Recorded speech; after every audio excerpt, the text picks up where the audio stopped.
नमस्कार दोस्तों, Danish short hand classes में आपका हार्दिक स्वागत है। डिक्टेशन नंबर 20, गति 80 शब्द प्रति मिनट और शब्द होंगे 400।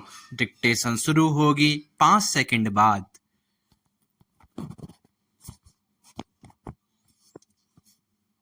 स्टार्ट। एक बार एक साधक ने प्रश्न किया, बाबा, लोग कहते हैं गुरु के बिना ज्ञान नहीं, तो कृपया बताएं गुरु कौन होता है।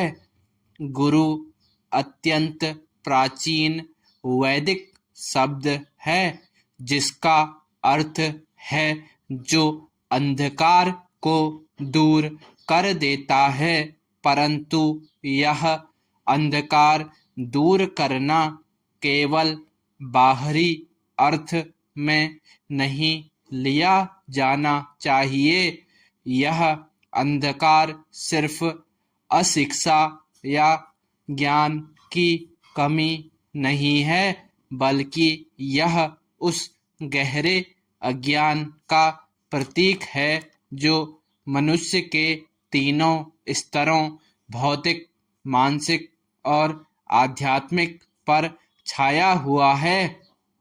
इसलिए गुरु वही हो सकता है जो इस त्रिस्तरीय अंधकार को पूरी तरह दूर कर सके। यदि कोई व्यक्ति केवल पढ़ना लिखना सिखा दे, भाषा और व्यवहार सिखा दे, तो वह भौतिक स्तर पर गुरु हो सकता है, लेकिन केवल इतना पर्याप्त नहीं है। यदि कोई व्यक्ति मानसिक स्तर पर, यानी हमारे भ्रम, भय और भावनात्मक उलझनों को सुलझा दे, तो वह मानसिक अंधकार को दूर करने वाला गुरु कहलाएगा। लेकिन यह भी अधूरा है। और यदि कोई व्यक्ति केवल आध्यात्मिक स्तर पर मार्गदर्शन करे, तो वह भी तभी पूर्ण गुरु होगा जब उसमें अन्य दो स्तरों का प्रकाश हो। सच्चे गुरु को त्रिस्तरीय ज्ञान में निपुण होना चाहिए। उसे न केवल सांसारिक जीवन को समझना चाहिए, बल्कि मानसिक शांति और आत्मिक उन्नति का भी समुचित ज्ञान होना चाहिए। यही गुरु महाकौल होता है।